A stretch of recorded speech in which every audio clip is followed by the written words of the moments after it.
Hello students, welcome back. My name is Manika and today I am going to teach you chapter 3 Atoms and Molecules of class 9. This is part 1 and this is very important chapter. It will help you in the future also. So yeah, let's start. So yeah, this is the theory part. This is the introduction of the chapter. So there is an Indian philosopher Maharishi Kannad. उन्होंने ये सोचा था कि अगर हम matter को divide करते हैं तो मैटर जब हम डिवाइड करेंगे मैटर को तो वो छोटे छोटे पार्टिकल्स में आ जाएगा. उन्होंने उस पार्टिकल का नाम परमाणु रखा था. फिर एक और साइंटिस्ट थे डाल्टन जिन्होंने एटॉमिक थ्योरी बनाई थी और उन्होंने ये बोला था कि जो एटम्स हैं वो इनडिविजिबल है, वो डिवाइड नहीं हो सकते हैं. फिर एक और इंडियन फिलोसोफर थे पकुडा कटायामा जिन्होंने कहा था कि अगर हम मैटर को कंबाइन करते हैं तो उनकी जो प्रॉपर्टीज हैं और जो उनके एटम्स हैं वो डिफरेंट होंगे. डिफरेंट एटम्स की डिफरेंट प्रॉपर्टीज होंगी. So here is our next topic. तो एक और साइंटिस्ट कह सकते हैं हम लोग, वो थे एंटोनी एल लेवोसियर. इन्होंने 2 important laws of chemical combination दिए थे. He gives 2 important laws of chemical combination. And what are those two important laws of chemical combination? Law of conservation of mass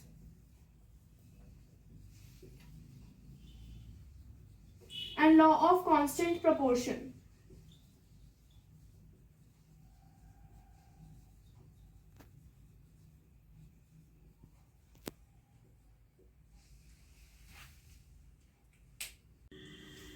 तो हम law of conservation of mass को law of इनडिस्ट्रक्टिबिलिटी of matter भी कहते हैं और law of constant proportion को law of definite proportion या फिर लॉ ऑफ कांस्टेंट कॉम्बिनेशन भी कहते हैं.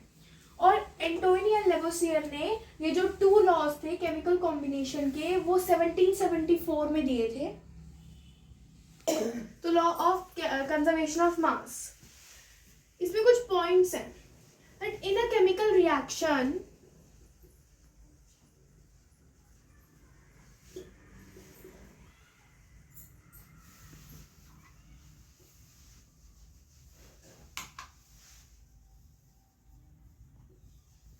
mass of reactant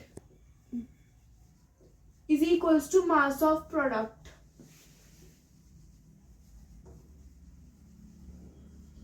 first point ये कहता है कि केमिकल रिएक्शन में जो मास है रिएक्टेंट का वो प्रोडक्ट के मास के इक्वल होगा. सेकेंड पार्ट में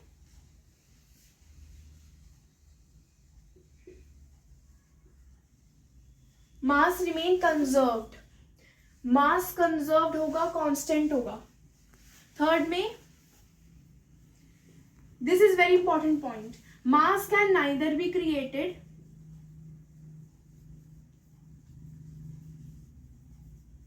nor be destroyed.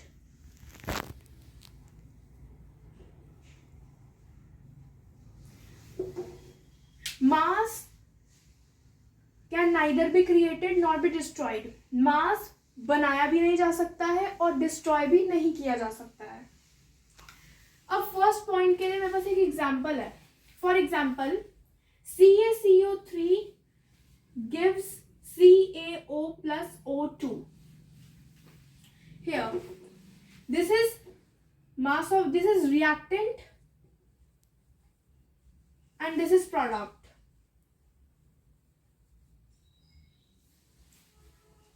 इसमें हम प्रूव करेंगे that mass of reactant is equals to mass of product. How it is proved? Calcium 1 into, what is atomic mass of calcium? 40 plus carbon 1 into 12 plus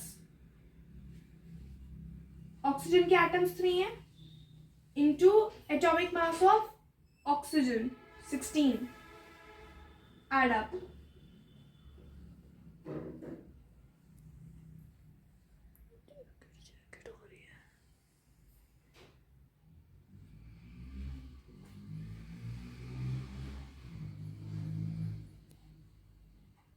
तो आपका आएगा यहाँ पे 100 ग्राम। Now अब हम इसको कैलकुलेट कर लेते हैं। अभी मैं मासेस और एटॉमिक नंबर्स अभी मैं बताऊंगी। इसके बाद कैल्शियम कैल्शियम के एटम्स 1 है and atomic mass 40 plus oxygen में 1 into 16 plus 2 into 16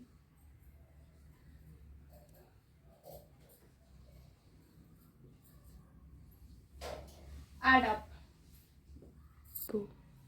so calcium का 1 into 40, ऑक्सीजन का 1 into 16, कार्बन का 1 into 12 प्लस ऑक्सीजन का 2 into 16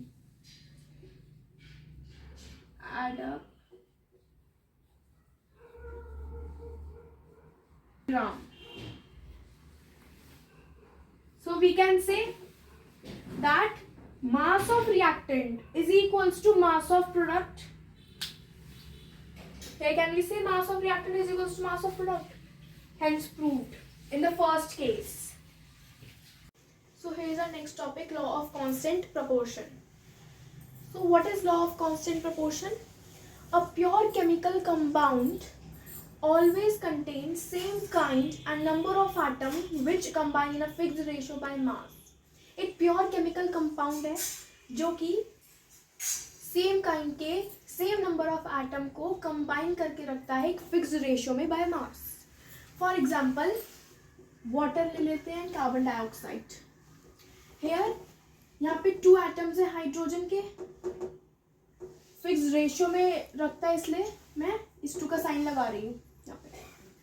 ऑक्सीजन 1 एटम है यहाँ पे ऑक्सीजन का, 2 atoms of hydrogen, that means 2 into atomic mass of hydrogen is 1 is 2, 1 into atomic mass of oxygen is 16, 2 is to 16, that is 1 is to 8.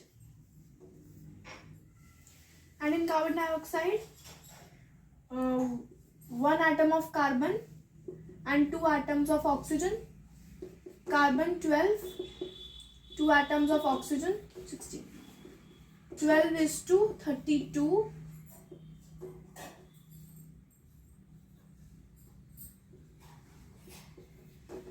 3 is to 8. So whatever be the source of water, water will always be made up of 2 atoms of hydrogen and 1 atom of oxygen. 2 atoms of hydrogen, 1 atom of oxygen, which combines in a fixed ratio by mass. Hence proved. ये चीज हमें बतानी थी, ये चीज हमें prove करनी थी, which we have proved here. So this is today's lecture. Hope you like it. And maths class 7 की maths की videos अभी थोड़ा लेट डलेंगी। अभी तो केमिस्ट्री की बहुत फ्रीक्वेंटली डलने वाली हैं ये वीडियोस, क्योंकि इम्पॉर्टेंट चैप्टर है इसलिए थोड़ी फ्रीक्वेंटली डलने वाली है।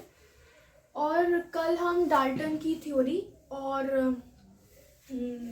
वो बताएंगे, डाल्टन की थ्योरी और elements, atomic numbers, atomic masses.